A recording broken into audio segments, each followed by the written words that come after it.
Hello, mates. Welcome back. So, Stephen Hicks returned to the podcast. Very, very cool of him to do so. Stephen Hicks is, of course, the author of Explaining Postmodernism, among many other things. He's also a professor of philosophy at the Rockford University in Chicago. He's the senior scholar at the Atlas Society. He's heavily steeped in ethics and entrepreneurship, serving as the executive director of the Center for Ethics and Entrepreneurship. In this podcast, Stephen and I went through the first half of Nietzsche's biography. Basically, I was running through the timeline and Stephen was explaining the contextual importance of that moment, what it meant for Nietzsche, how that affected Nietzsche's work, then how that influenced Nietzsche's next work, and so on. And ultimately, we're going to build to what is hopefully a pretty legit biography of Nietzsche.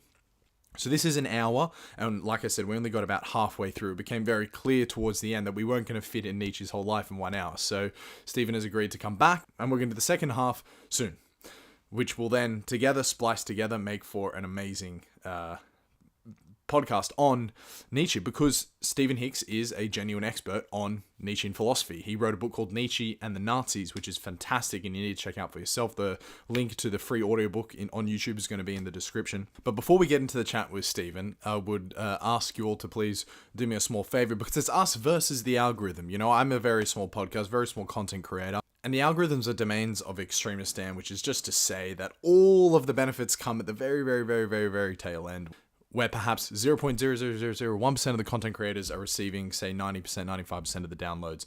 So obviously there is a big gap for new podcasts to come in, but also new content to come in as well. And the one way to do that is to let the algorithm know that this might actually be something you're interested in. So with that as context, I ask you to pump your good juice into the algorithm and do me a favor and leave a review. Hopefully it's a good one, but put reviews in there so at least the podcast directories know that this show is worth indexing and that it is at least being viewed by people, because like I said, there's very few reviews in there as well. I haven't really been pushing it or asking for it, but on this one I just would like to leave you with that message, that if you could be bothered or spare the moment, leave a review.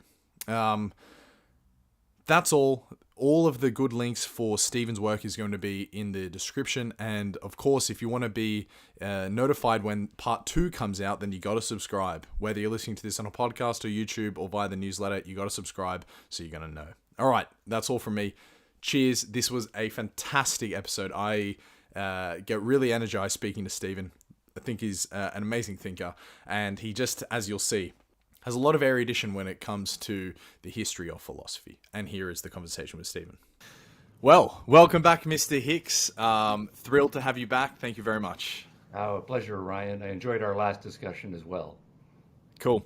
And I got some great feedback from that as well, but that's for another time. We're going to roll straight into it. And basically, the idea is to give a bit of a timeline of Nietzsche's life and allow you to really unpack his ideas that come from his books as it falls along the timeline. So just to start, Friedrich Nietzsche, we all know him, very famous philosopher. He sported one of the best moustaches in history, most likely. He was born into 1844 Germany, and he later became one of the most prominent atheist, or at least anti-religious voices in history. But he was born into a very religious house with a Lutheran pastor as a father. When Nietzsche was 4, his father became mentally ill, a little bit of foreshadowing for Nietzsche's own life. He went blind and mad, and an autopsy revealed he'd lost as much of a quarter of his brain, so some terrible degenerative disease. He loved his father, and he also therefore loved God. I mean, he was indoctrinated into it, as it is in a very religious house. Age 20, Nietzsche arrives in Bonn and is contemplating to study to be a pastor. It was here he discovered the first criticism of religion in his life. So now he's got this intellectual questioning of religion as well as the emotional questioning, because he asked himself, how could a god allow one of his worshippers, one of his servants more or less, to go through this much pain? And so as he's coming into his intellectual understanding of the world, he's just in his early 20s now, Charles Darwin's theory of evolution comes along to double down on Nietzsche's developing belief that all this religion stuff might be a little bit of an elaborate ruse and maybe everyone's being taken for a ride. And this is where I want you to initially come in, please, Steve. Can you comment on the mid-19th century and how there's this sort of cultural swelling for objective truths, just how radical some of the ideas are that's influencing Nietzsche here to justify his questioning of God? Well, yeah, the 1800s are an extraordinary era of intellectual ferment and cultural transformation. So you have industrial revolution, the great battle against slavery, rising wealth, rising life expectancy, development of all of the modern sciences as we now understand them, and certainly biology is coming into its own in the middle part of the 19th century. So Nietzsche is born into extraordinary times, and at the same time, he's a precociously brilliant individual. So very well read for a teenager. Just plus the power of his mind means that he's going to penetrate to the deepest issues, and as we know, extraordinarily courageous. Or he's not one of these blinkered people who's just going to ignore certain things if they make him uncomfortable. Also packed into your preamble there is a very interesting question that we come back to for all of us personally, but also for the great minds, is how much of their resulting intellectual product. So Nietzsche is a great philosopher. How much of that is autobiographical or to be explained by the events that he experienced, and then a generalization on his particular experience to more grand cosmological claims, and then how much of it comes from intellectual sources, his readings of the great minds, the great poets, his experience of reading Greek history, and as you know, he was a great classicist as well. So, but yes, to focus on just a couple of the themes that are going to be important for Nietzsche, one is going to be this idea of evolution.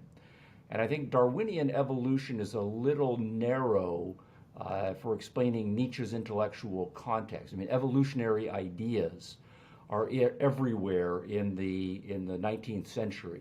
We now typically, because of the dominance of evolutionary biology, immediately think first to biological explanations for things, and Darwin and Mendel and genetics and all of that. But evolutionary ideas were not simply biological in the 19th century. There was a question then about whether cosmologically, the entire universe is going through an evolutionary stage.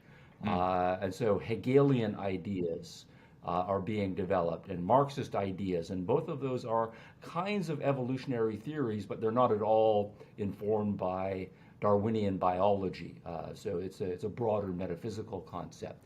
And what's important here is getting away from the idea cosmologically or even metaphysically that the universe is kind of fixed in terms of its broad sweeps, that there are laws of nature or laws of supernature that are fixed and eternal, and that those are unchanging across however long the universe has been around. The idea that the laws of the universe themselves change over the course of eons. So what's true perhaps in primitive times, and then in tribal times, and then in medieval times, and now into modern times, what's true metaphysically, even the laws of science, the laws of human nature, the laws of ethics, and so on, are themselves subject to evolution. Just as we think of it more narrowly biologically, biological species come and go, and what's true and good for any given biological species is not fixed for all time, but rather might adapt to circumstances. That if we generalize that, the same thing is going to be true. Now, it's also then going to be the case that if we think of not only the evolutionary theme, and certainly Nietzsche is an evolutionist in his small e evolutionist in his thinking. Okay. What does this then imply for not only the absolute truths of moral pronouncements, but where we get these moral pronouncements from?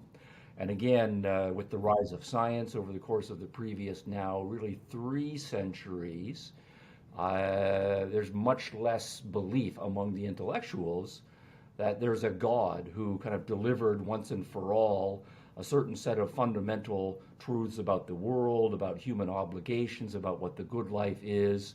And in effect, we don't really have much intellectual work to do at that fundamental level. The package has already been delivered to us by an authoritative source, and we just accept and act on the basis of that.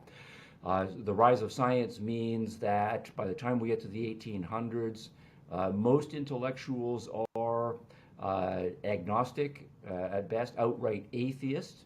And even the people who are still theistic in their thinking have largely abandoned the idea that we can have any sort of rational basis for our beliefs. Is that the case? I didn't realize it was that sort of persuasive, even in the early 1800s. I didn't think those ideas were mainstream Yeah, until the 1900s. yeah, I would say, yeah, if you take, by the time we get to the early 1800s, David Hume had died a generation earlier. Immanuel Kant died in 1804. Schopenhauer is a dominant thinker of the teens and 20s and on into the 30s. And And Soren influence on Nietzsche. Kierkegaard doing his major writings in the 1840s. Now, Kant is a kind of theist. Schopenhauer is an atheist. Kierkegaard is a kind of theist again as well. So the issue here is you have some people who are believing in the existence of God and some who are not believing in the existence of God. But what all of those guys believe is that you cannot prove the existence of a God. That if you're going to believe in the existence of God, it's going to be non-rational. It's going to And be so a lot of that work faith-based. had been done in the That's right. It's going to be faith-based, and it's going to be explicitly irrationalist, as in the case of Kierkegaard, for example. Or if at all you have any sort of intellectual, rational integrity, you're just going to believe that all of the traditional stories about gods and so on are just myths, and that they're there to just serve various psychological functions. But an intellectually honest person has to be an atheist, and then you're going down the Schopenhauer road. So. It really had been the 1700s where all of the major arguments for and against the existence of God were subjected to rational scrutiny. And by the time we get to the death of Kant, early 1800s, most intellectuals, I think, don't think that any of the arguments for the existence of God work, that the arguments against are actually stronger. And you choose either you are going to be an atheist or you're going to be some sort of non-rational theist. And it's just going to be a Kierkegaardian or existentialist or proto-existentialist type of commitment. So this is the world that Nietzsche is born into, and it's then going to be, as you're suggesting, these evolutionary ideas are in the air, but cognitively we're not able to rely on a God telling us what to do, or even the authoritative religious institutions to tell us what to do. To a large extent, we are on our own cognitively. And so someone like Nietzsche who says, okay, I'm not afraid of that, he's going to take that up as a challenge. But at the same time, that the traditional beliefs and comfortable beliefs that there's a benevolent God looking out for us, that has all been exploded. But also there's been significant attack on our cognitive faculties. This is also, outside of the hard sciences, an extraordinarily skeptical time philosophically. So Kantianism has, might be something we need to talk about more as background. Kantianism has kind of swept the German intellectual world. And Nietzsche himself is very well read in Kant, and says several times that he thinks Kant is essentially right. But what Kant's being essentially right means that to the extent that we believe in Kantianism, we have to be skeptics, we have to be relativistic, we have to understand that our rational faculty is just this superficial, imposing structure on a kind of a seething, unknowable world, right, and so forth. If you then combine that with the evolutionism, then what you get is this idea that we were animals for a lot longer than we were rational animals, that our entire higher cognitive set of faculties is, it's come along just in the last blink of an eye in evolutionary time, and it's overlaying all of these animalistic drives and instincts and so forth. And so really reason is just this after the fact rationalizing function. It's not really something that can probe deeply into the nature of the world. So something like that would be a very quick thumbnail sketch of the world that Nietzsche Yeah, was born very, into. very comprehensive. Actually, interesting. I was more under the impression that Nietzsche didn't necessarily have too many intellectual heavyweights to sort of fall back on that might have been thinking similarly to him, and he was almost rather radical in his idea of taking it where he did, just within the context of the time. And he obviously didn't need permission from anyone or didn't need anyone else's acceptance. This is like a very Nietzscheism, truism Right. throughout his entire Yeah. life that only becomes more emboldened and emboldened and emboldened, foreshadowing to the point where he's labeling himself as the Antichrist.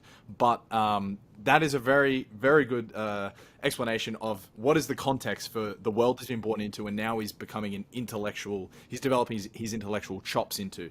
So he's in his early 20s, and he's decided that, yeah, he's going to dedicate himself to finding new meaning in a godless universe. And so he becomes a student of philology, which is the study of ancient civilizations. He walks into a bookshop and reads a Schopenhauer book, comes across a Schopenhauer book, who you just introduced. And if you could say very quickly what Schopenhauer's influence was on Nietzsche, that would be fascinating, because I think this is a fun anecdote in, you think of like the serendipitous occasions of life. This was someone who, really excited Nietzsche. Yeah. Well, the very quickly part of your question, Yeah. that's the trick, and that's actually the impossible Oh, well, part. But yeah. let's try. Yeah, I think yeah, Nietzsche, on the intellectual journey that he was on as a young man, he would have come across Hmm. Schopenhauer at some point. So, whether he came across him at age 19 or 23, that's to some extent accidental. But Schopenhauer is a giant in the landscape, and he's Sure. going to get there.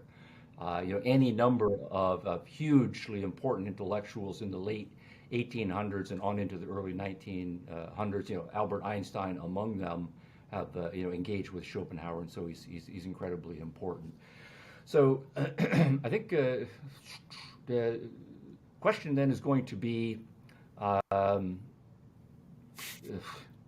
Schopenhauer, of course, has a reputation for being one of the great pessimists, right, of the world. Lines like, it's better not to have been born, Exactly. and than to Life is essentially exist and pointless. be a deep thinker and realize the ultimate, not only just painful, emptiness of the world, but the utter misery and Hmm. senselessness and suffering that is at the Yeah. heart of Would have been a existence. downer to So hang around with. about as pessimistic as one can get. And it's not just kind of this grand metaphysical thing, that life is suffering, life is pain, our bodies betray us, our friends betray us, and Hmm. then we all die. It's this point that there is no redemption to be found anywhere. Perhaps some minor consolations occasionally in music, but even in music, Schopenhauer thinks the best music is ultimately tragic. So the point is going to be that if you see Schopenhauer as an early 1800s guy, what he is putting together is kind of the ultimate anti-enlightenment package of beliefs. So by the time we get to the Enlightenment, you've got lots of thinkers who are saying, okay, maybe there's a God, maybe there isn't a God. But what we can say is that there is a natural world. The natural world is a place of cause and effect. It's intelligible. By doing science, we can figure stuff out. It's an orderly universe. On the basis of that, we can make predictions. Ultimately, since we're pretty smart, we can engage in controlling and bending the world to fit our needs. And so we can progress and solve all of the problems of ignorance and poverty and so on. And so it's a very Hmm. optimistic era. Maybe there's a God behind the scenes who designed the universe and kind of underwrites the causality of the universe. And maybe the universe is this grand self-organizing system, and there is no God. But nonetheless, it's a benevolent causal world that is hospitable to human design, human values, and we can make progress, and we can celebrate the fact that we are rational beings, and we have a strong measure of autonomy over forming our characters and taking control of our lives and happiness. the pursuit of happiness really is the human birthright. So by the time, though, we get to Schopenhauer, we have an intellectual current where all of that has just been exploded, right? There is no God underwriting the universe. And not only that, this so-called causal universe where everything is orderly and intelligible, that's also been exploded.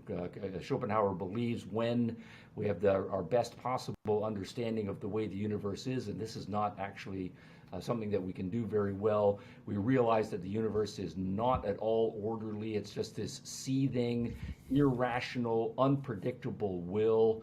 And rather than us having control over that, we are just flotsam and jetsam, pushed around by forces beyond our control, including our own internal controls. And so we're out of control, the universe is out of control. And to the extent that there's anything dominant in us, it's these seething, conflictual desires that lead us to have self-loathing, to see other people as enemies, not to trust them, right, and so on. And then ultimately, we're just going to die, and life is ultimately meaningless. And so your realization of that as a rational human being, to the extent that you're rational, that's not a source of delight, that's a source of pain, right? So a dog or some animal might lead a miserable existence and then get eaten by a crocodile, and it's all pointless and so forth. But we are realizations, right? We have the realization, right, that we are ultimately going to be eaten by crocodiles or some other horrible thing that is just going to take us down, and that makes existence horrifying ultimately. So that's where we are, and to the extent that you read that as a very smart teenager, well, you can project what the psychological manifestations of that are going to be. Most of us go through, some teenage self-doubts and senses of alienation and not having great relationships with our parents and our peers and wondering about what our lives are going to need and so forth. So just take all of that and put it on steroids. Then you will have Nietzsche's intellectual context by the time we get to yes, and so or so. So that's so he's absorbed Schopenhauer, and he's sort of in agreement, but he wants to find meaning within it. He sort of despises the fact that Schopenhauer was this ultimate pessimist and almost nothing matters, which leads into nihilism, which is obviously from Nietzsche as well. But Nietzsche sort of starts off with this idea that perhaps rather than finding meaning in God and this sort of worship of religion, perhaps we could find meaning in art. And his way to this sort of conclusion is through the famous composer Wagner. And his first sort of great book is produced, The Birth of Tragedy. So again, I'm asking you to do the hard things here, but we're going to try through Nietzsche in an hour. So can you introduce The Birth of Tragedy to us? And maybe a little bit on him and Wagner's relationship. Yes, so it's another interesting intellectual context thing. So if we then ask the big philosophical question, right, what is the meaning of life? And then we say that by the time we get to, say, early 1800, generation before Nietzsche is blown, in the intellectual currents that Nietzsche is going to swim in, if I can use that metaphor, two of the big answers have been exploded, right? That the meaning of life is to be found ultimately in an afterlife in which there's a benevolent God or perhaps a somewhat angry, just God, but ultimately there's going to be a religious reckoning. figure. The good people will go to heaven, the bad people will go to hell, and then that's right. And so the meaning of life is to be found in religion. And that can be, for many people, a kind of consolation prize. If your life here on earth sucks, you are poor, you are meek, you don't think that you're going to be able to achieve a good life here, the idea that you have a life in the afterlife is a consolation prize. Or if your life here on earth is still pretty good, then it's just whatever good stuff you project is going on here on earth, you're just going to get more of that good stuff in the afterlife. But all of that's exploded. We don't have the religious answer to the meaning of life anymore. So then it seems like we're left with the natural world. But then we've got the optimistic Enlightenment picture that The meaning of life is and can be to take charge of your own destiny, to look after your needs, right? To have a productive career, to figure out the way the world works, and to be a scientist, to enjoy, genuine love and friendship and so on, and all of the ingredients that go into a happy life. And then, of course, it's a little bit sad that you're going to die, but at least by the time you Created you meaning. die, you will have the satisfaction of a life well lived. And that's right. You have created meaning, yeah, according to your needs as a human being in an ultimately benevolent world. So that, though, is going to get exploded, and then say, well, basically, and now we're getting into proto-existentialist kinds of thinking. So if you take the question of mortality, if we're all just going to die, what's the point actually of doing anything at all, right? And it's not simply to say I'm going to build up the fortune, say, for example. Well, what's the point of that? You can't take it with you into the grave, right? And what's the point of falling in love with someone and having a wonderful romantic life if you realize you're just going to see this person get older and older and then die? They might die before you, and you're going to have to put them in the ground. And isn't that going to be depressing? And they say, well, maybe I'll live on through my children. But then you have to realize as a smart person that your children are going to grow up. Some of them are going to get diseases, and others are going to get eaten by crocodiles. I don't know why I'm obsessed with that today, but but ultimately they are going they're going to wither and die, right? And there's nothing more horrible for a parent than to realize that their children are going to die and so forth. So how can we find meaning in this naturalistic world and so forth? And so then what we find is people finding, well, maybe art can be a kind of consolation prize, right, in some ways. And so we have the familiar thesis, art as an escape from reality. So reality is pretty nasty and brutal, and you don't want to think about reality too deeply. But what you can do is escape into an artificial reality and live in that illusory world as much as you possibly can, until, of course, you die. But then at least you've had as little pain and suffering in your life as you possibly can.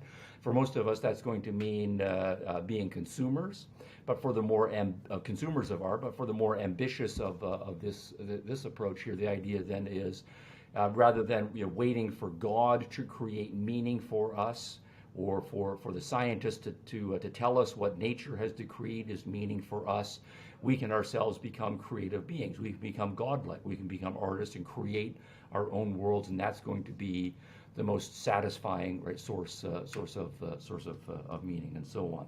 So Nietzsche is aware of that thesis, and in large part he's going to accept parts of it, but then he's going to extend that and so on. So he is engaged with thinkers like Wagner, and partly Wagner has somewhat of a tragic sense of life that you can see in his music. But also there are some formal things in Wagner that are important to Nietzsche. So, I don't want to get too much into the technical stuff of music, partly because I get out of my technical depth pretty quickly here. But I do have some knowledge in this area. But the idea is, in Wagner, you don't have, let's tie it to evolution, the idea that there's an end point to the song, right? So the music is going in this direction, and then it's going to kind of evolve over in this direction for a while, and it might go back to the same stream, the initial stream, but then it might branch out again, and you don't have the sense that there's a definite telos or a definite end point to it, and that it's open-ended exploration of a universe, and then on the content side there are some tragic themes that are built into.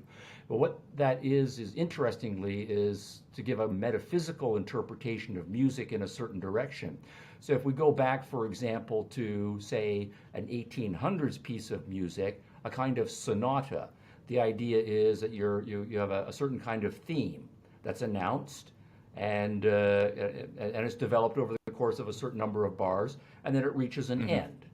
And so it's gone through a little cycle, and you know what that theme is. And then what you do is you take that same theme and you transpose it, or you introduce a variation on it, but then you come back to the same ending point, the same tonic, right, ultimately. And so you have the sense that the universe is going in cycles and going in cycles. And there might be some variations here and some variations here, but ultimately it's going to a definite end point. And then when you reach that end point, you know you've reached the end point, and that's when you clap, right? Or that's when you feel a certain amount of resolution. So what you have then musically is a closed universe that you can understand the themes and you know where it's going and you know where you've reached the end. And all of that then is set aside by the time you get to the Wagner generation of music. So it's a much more open-ended evolution, exploration kind of music. And then instead of the happy ever after ending of the tonic, you have this open-ended sense of ultimate doom or dissolution that's going to happen in the world. So yes, musically, and this is a very much a Schopenhauerian theme, the argument is that Nietzsche is taking up is that music is not just this superficial brain candy that we have, but rather music is a way of doing metaphysics, and it might be in fact a better way of doing music or doing metaphysics because at least again this is a Schopenhauerian theme. What music is doing is bypassing the rational parts of our consciousness. So a lot of us, of course, when we're listening to music, we will try to put things to images, and we'll try to put into words, and we're trying to say, this is what this is about, and so forth. And it's a very difficult and frustrating exercise to do. And the strong Schopenhauerian theme is going to be that in fact, is to miss the point of music. That what music is doing is that it's directly playing on your passions, on your desires, on your instincts, and that it's really shutting down your rational capacity, your ability to verbalize and conceptualize and put in propositional form what things are about. That gets shut down, and in a much more direct and immediate way, your resulting conscious capacities are confronting an understanding of the way the universe is, or experiencing of the way the universe is. And it does go beyond music as well, doesn't it? And Nietzsche also finds that this meaning of life through art can also be through a beautiful scenery, through a piece of physical art. It's not exclusively music, is it? Well, no. So to come back to your theme of the birth of tragedy, much of his reflection in that work is on literary versions of tragedy. And there it's not so much the formal aspects that we were just talking about in music, but the content aspects that kind of the genuine metaphysical understanding of the universe is ultimately going to be at best tragic and at worst ultimately nihilistic, even at worst though, but still truest, ultimately nihilistic, and that the best art, whether music or literary or sculpture and painting, is going to be ultimately in that form. So all of that by way of preamble. You introduced Nietzsche's first mature work, published in the 1870s, The Birth of Tragedy. So we can plunge into that one if that's the best use of our time right now. I don't think it is, but let's just bookmark it as your description of what Nietzsche's idea of finding meaning through art is will definitely suffice, because that is essentially the birth of tragedy. Because now we get into, I think, this is when things start to really take off for Nietzsche. This is when things become very interesting. He begins to hate university and I think I skipped something. No, did I? No. So he is 24, I believe, and he becomes a professor at the University of Bonn, and this is a remarkable achievement. Of Basel. Just for the record. And this is a remarkable achievement. He's the youngest professor ever. He's clearly a genius, but for some reason no one takes his classes, and he finds the academics very stuffy, and he sort of hates bureaucrats because Nietzsche wanted to live dangerously. And so he resigns his professorship, which is this, guarantee, back in the day, guaranteed wealth and societal status and whatever.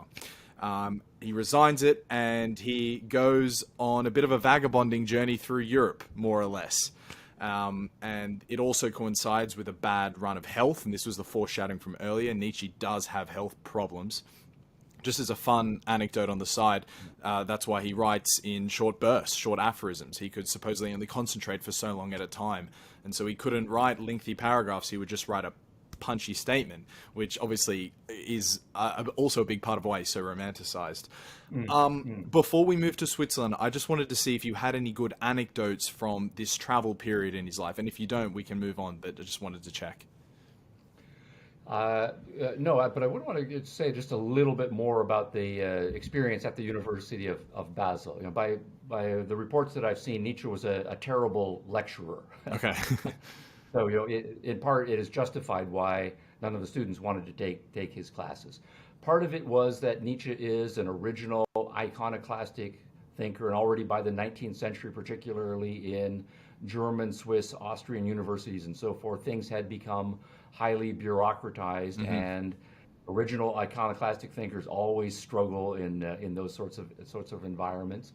The Birth of Tragedy, which we just decided we're not going to plunge into, though, did not at all fit the mode of what a professor of classics was supposed to be writing upon. You know, it's an original thesis, but it's not at all clear that it's, at least from the standard of a standard classically educated intellectual of that period, of what a good understanding of Greek culture is all about. And is also he's actually doing philosophy in that work, even though it's officially or semi-officially, you know, marketed as a work in classics. And so the philosophers look at this and say, we don't recognize this, we think this is crap. The classicists are looking at this, we don't recognize this is crap. He's not a particularly good dynamic professor, and so on top of that, you've got the administration and so on. So I think it was, you know, a parting of the ways that was mutually beneficial on both sides. Okay. Although I think that obviously, in hindsight, the University of Basel would have been much better in the long run, doing whatever they could to keep Nietzsche and put up with him. From your research of Nietzsche, did you get to understand his character quite well? Because my thinking is he wasn't a necessarily very charismatic person, and although maybe a fascinating person, maybe not that fun to be around. Is there any evidence to back that up, or because that's just an intuition I have? No, I think that's right. You know, obviously, it's someone who is suffering physically, lots. You know, that's hard to be around someone like that, even if that person is basically sweet-natured and good-natured. And there was a lot of sweetness and goodness in Nietzsche once you got past sometimes the initial brusqueness as well. But also he was you know, someone who prized his solitariness in order to be able to do his life. So he's not. You know, unless he thinks that you are special yourself, going to go out of his way to be warm and welcoming and making time for you as well. But once he thought you were a special person, Wagner in the early days, Peter Gast, Lou Salome, right, and others, then he could be you know, very sweet and charming with those people as well. But no, he was the prototypical kind of romantically vagabondish, living in his own world intellectual. Okay.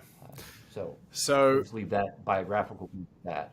yeah, and obviously maybe also he becomes more cynical to a degree the older he gets, whether it's actual cynicism as the word is defined, or whether it's just this hyper independence that he doesn't depend or care about anyone except his own values. As he gets older, I think this idea sort of compounds on itself to the point where, you know, once he's written sort of the genealogy of morality, he might just be like a completely repulsive man to sort of interact with because of his super high standards and judgmentalness and whatever. But we're going to get into that. So he settles in Switzerland after being told on the train that this is a beautiful place, and in a quiet and tiny farming village called Sils Maria.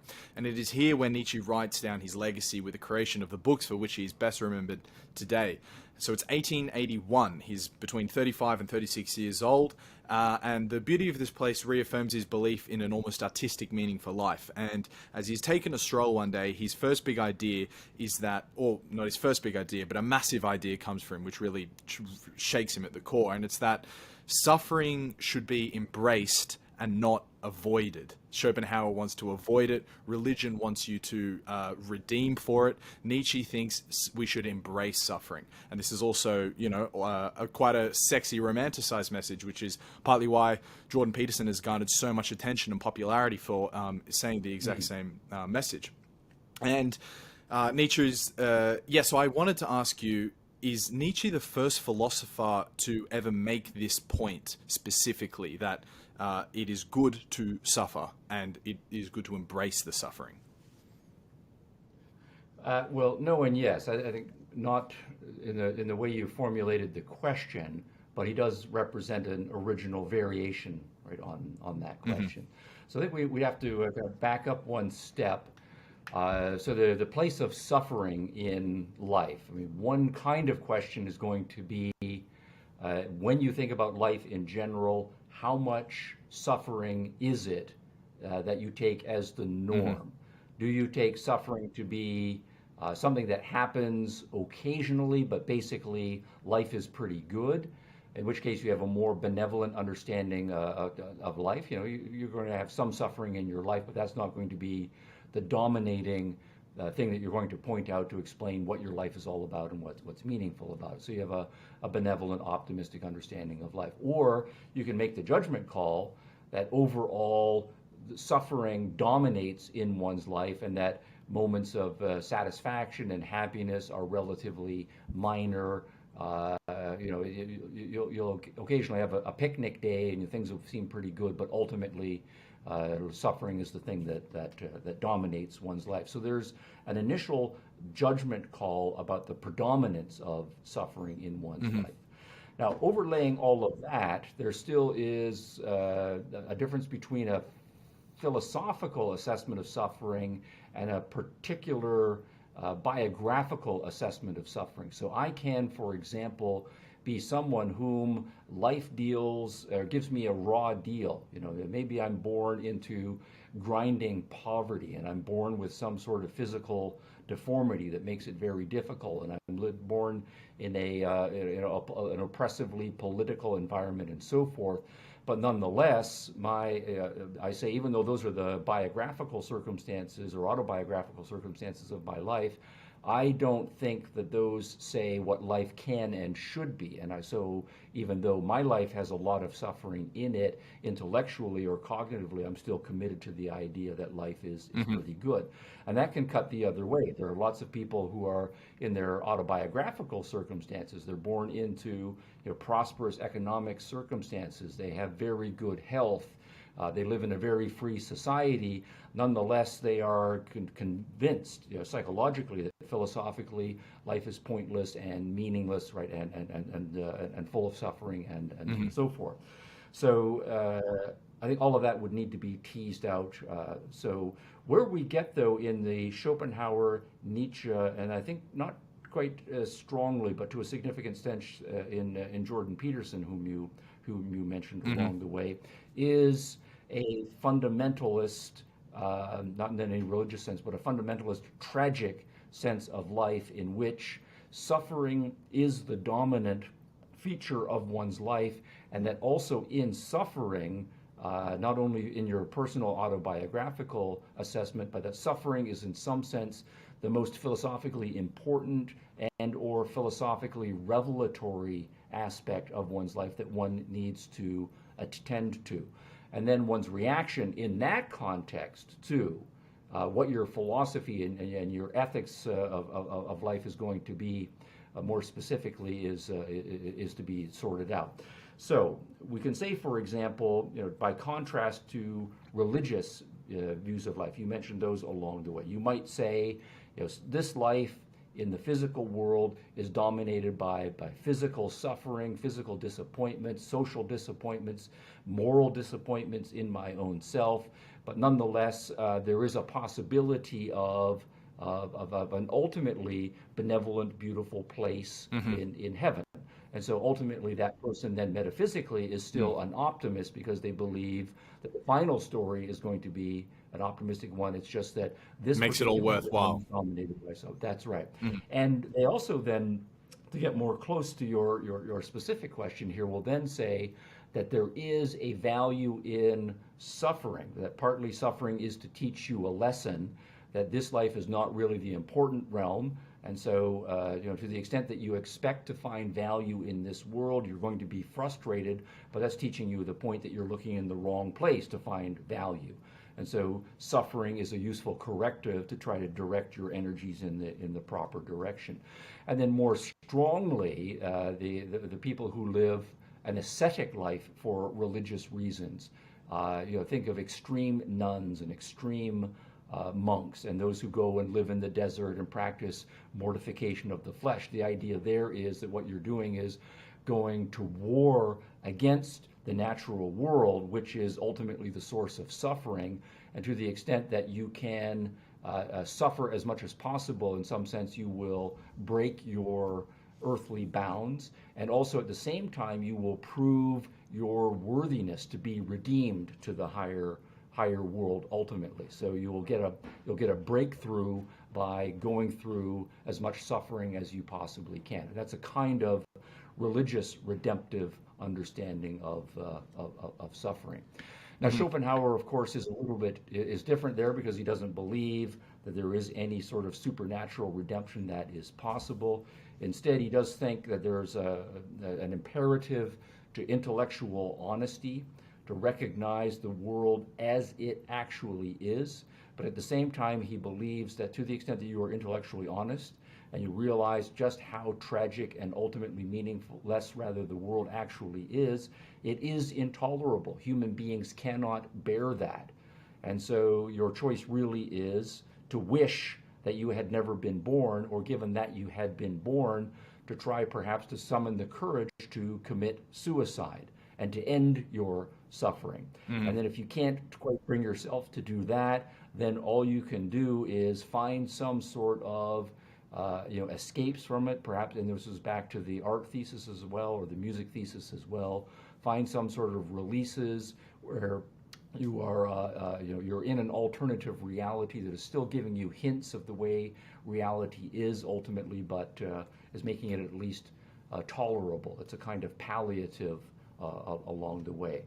Now, Nietzsche wants to resist both of those temptations, to the flights to the supernatural as a redemption for suffering, and any sort of ultimately just giving into suffering and wishing for suicide. And so what he wants to argue is that suffering and people being able to embrace suffering and endure a certain amount of suffering can strengthen you, that it can bring with you not only a physical discipline. So right now I'm thinking of the no pain, no gain physicalist understanding. Right, the more pain you endure physically, the stronger your body is going to get. But the same thing on the psychological side. The more suffering and pain that you can train yourself to take on and endure, and then ultimately transcend, that's going to make you into the kind of person who can ultimately become creative in some positive sense. Which is perfectly that last that closing inflection you had to that explanation, which is perfectly summarized by his "what doesn't kill me only makes me stronger" aphorism.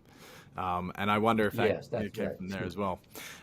Okay, so I was very afraid this was going to happen, but obviously we haven't gotten into the chops yet, and we've got 15 minutes left. So I'm just thinking, between you and I, how should we strategize the rest of this? Is it worth getting into the big works after Thus Spoke Zarathustra? Because we're not going to be able to do it justice, I don't think. So what do you think? What do you reckon? Well, I think we can spend a little bit of time on Zarathustra, because it brings through a lot of these themes that we've just been talking about. Suffering, and then having through the developments of suffering, it's not only suffering in Nietzsche, become transformed in a way that you can become a genuinely positively creative kind of person. And the figure of Zarathustra is meant to be kind of a signpost or a herald in that direction. I don't think Nietzsche saw himself yet as the creative person who has achieved that, or even his fictional creation as the person, right, who is doing that, but rather he sees himself as someone who is pointing in a certain direction. And what he wants is for those of us, other human beings who have some creative potential in us, not to give in to mediocrity, not to give in to this sense of meaninglessness and suffering, not to give in to just fantastical hopes that in somehow, after we die, there's going to be Valhalla or heaven and so forth, but rather to find whatever germ of creative potential we have within ourselves, and then do whatever it takes to develop that as much as we possibly can. So he uses the philosophizing with a hammer metaphor here. That's one of those things that gets misinterpreted. He doesn't mean going around like a sledgehammer and smashing things, although he's quite iconoclastic and not afraid of smashing things. But it's more like, to use this the musical metaphor as well, the hammer is really the tuning fork that piano tuners will use. So a piano tuner will come in and will be tweaking the strings on your, I need to move over a little bit, tweaking the strings on your piano and then tapping them a little bit to see whether they're ringing true or whether they're off pitch, right, and so forth. And so Nietzsche's writings are like that, the chords in your soul that he's playing on them, tapping them, and he's trying to get you to respond. And that's a clear note in me, or that part is muddied. But to find what your clear notes are, and then do something with them, become the creative musician who creates some sort of piece of music in your soul. So we're all on this evolutionary journey, to tie back to our first theme. And human beings, he thinks, will become transitioned. He thinks human beings as we are right now, we're just this relatively minor transitional feature. He's disgusted with most human beings and thinks they're kind of a waste of space, a waste of resources. But he does think within the vast number of human beings, there are a few human beings who have some creative potential, and those are the ones he's trying to reach. Those are the ones who will go in a Zarathustra direction, and it's through them that the future hopes for the overman, the greater, more developed humanity will come into existence. There's so much there, Stephen. I just want to make one comment, because I'd love to ask you about how you think the Übermensch has been misinterpreted today. Because, I mean, you wrote an entire book about how the Nazis misinterpreted the Übermensch, but then also I think today there's a lot of misinterpretation of what he meant by the Übermensch as well. But what I was saying before was how I can strategically do this, because we've got 10 minutes. Let me just say, to some extent, to a large extent, yes, the Nazis did misinterpret, but I do think Nietzsche is not entirely off the hook there. So Okay. just that, at least as an aside for now. Okay, no, but that's good. Okay. But I want us to be able to give it justice on that commentary. So what I'm thinking is maybe we could round out at Zarathustra and maybe do another hour sometime in the future to do the back half of his career. But I don't want to. Oh, yeah. Yeah. If you're okay with that, that's amazing, because I don't want to take advantage of you being generous with your time. That sounds perfect. Okay. Yes, that's good. right. Then let's do that. Yeah. So what does becoming a Zarathustra mean for example? Unload drill on that. down on that. Okay, good. Okay, good. Now, I think Nietzsche's inspirational writing is, and I think the vast majority of people who read Nietzsche and respond positively to him are responding to the kind of summary that I just gave there, because especially when we are young, we all feel that we are special, and we should feel that we are special, that we have so much potential and so much creative openness that's possible to us. And Nietzsche is one of the strongest voices in all of history, saying, don't ever lose that, don't betray that.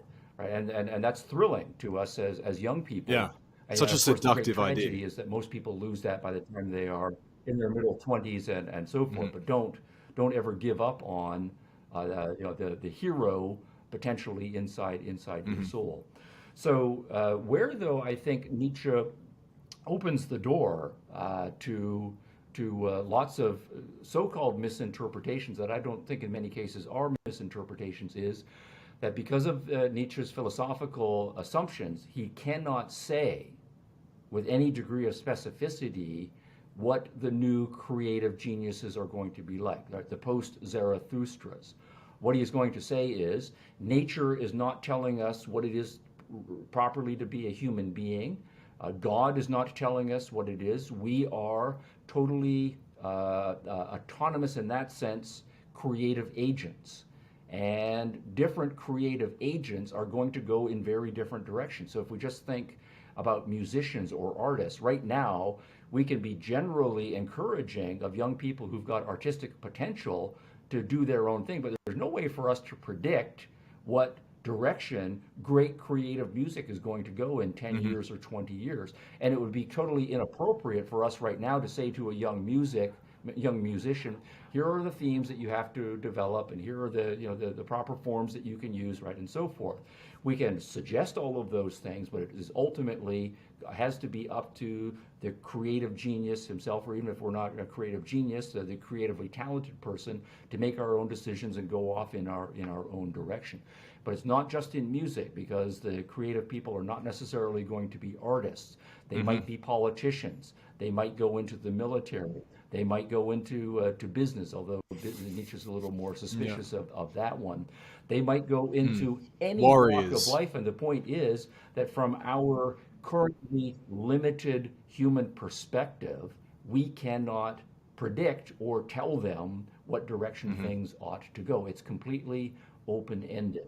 Now that then is, if it's completely open-ended, what's wrong with saying that to some young creative person, my goal is to be the Hmm. next Napoleon, or my goal is to be the next Alexander the Great, or the next Julius Caesar. And and I'm going to pour my creative genius into being the next generation, world Conqueror. historical, Yeah. Yeah. military conqueror, right, and so forth. The same way, Beethoven and then Wagner conquered the music world, right, and the way in various other domains of human possibility, Hmm. one might choose to be a conqueror. So it's completely open-ended, and there's no value standard in Nietzsche from which we can say, oh, Hmm. certain things are just wrong, right? Certain things are violating fundamental moral principles or absolute moral principles, because all of that has Yep. been exploded. We really are going beyond Hmm. good and evil, and we're also going to go beyond good and bad, because good and bad are undefined until the new creative geniuses define for Yeah. Yeah. themselves what that good and bad is going to be. Now, at the same time, Nietzsche is not going to be off the hook, because he is openly celebrating people who are using other people as means to their creative ends. So, the fact of slavery, Nietzsche has no problem with Hmm. slavery, both in the psychological sense and in the physical sense. And in He the physical celebrates sense. Is those. that a fact? Okay. Oh yeah, absolutely. Yeah, this is from his youthful writings. Just read the Greek State; it will open Hmm. your eyes hugely. And then Okay. on all sorts of possible. If the vast majority of human beings aren't going to do anything significant with their lives, Nietzsche says they Hmm. might as well be fodder for the creative Sure. geniuses, their economic resources, their time resources, even their very lives, as long as it's going to bring forth something that is in fact special. So all of his So, lion so that's metaphors, all of his predator metaphors, all of his valorizing of existential slavery, and figures like Alexander the Great, Napoleon, Julius Caesar, and so forth. He's still on the hmm. hook for those who, and now of course the Nazis become important here, who come along and say, well, Yeah. Nietzsche has opened this door. He did open that door. Sure. If Sure. Okay. That's very interesting. I've always thought it was a mischaracterization of Nietzsche to take the herd literally, to take the idea of the people who don't have what it takes to strive to become, individuated, or the Übermensch, that it's okay to physically use them as slaves. I've always just thought it was this idea that they were to just be not thought about and ignored. And for instance, if any sort of criticism came from their direction, it was to be absolutely ignored because the herd cannot they cannot understand where I'm coming from as this overlord. But it is a more physical sense. He Perfectly condoned the fine ownership of for them. Okay. it's perfectly fine for the wolves to eat the sheep. Yeah. Okay. It's also Well. the other way, it's perfectly fine for the shepherd to use the sheep as a mass weapon for whatever he values. And to go back to And Zarathustra, he does say explicitly, mankind, this is almost a direct quote, mankind in the mass sacrificed to create a higher species is perfectly fine. Mankind in Okay. the mass Yeah. sacrifice, he's fine with it. Sure. Okay. So maybe a touch genocidal as well, old Nietzsche back in the day. Okay. Well, look, absolutely brilliant, Stephen. I'm over the moon that you're willing to do a part two, because obviously the great part about Nietzsche is we haven't even gotten to the crazy stuff yet. Just to like tease some, his Well, I think we've disdain of gotten to some religion. of the I crazy love stuff. this. Yeah, but I mean, like, I love this quote. His favorite character from the New Testament was Pontius Pilate. It's just like this idea that he despises religion. And then obviously we're going to get into slave morality, which you did a fantastic episode on your Open College podcast, which I'll link people to. Great, But great. yeah, we'll be able to cover all of that. But just to round out this episode, because I know you got to go, as some context for where Thus Spoke Zarathustra came from. This is before he's written this. His books aren't selling. He'd walked away from his career. He was getting into his 40s. He was sickly. He was even a little bit suicidal. But from the depths of his misery came this book, which just totally turned his life around. The parable on self-overcoming and becoming the Übermensch, someone who's no longer reliant on society's standards, but only one's own goals. And I think we can leave it there if you want, or if you've got That's a few minutes, we'll perfect do. ending, Ryan. Perfect. Then let's do it then. Well, Stephen. Yeah, and let's do part two at some future month, definitely. Yeah. As soon as possible. You tell me when you're free. Okay, will do. All right, thanks for that, Ryan. Great discussion.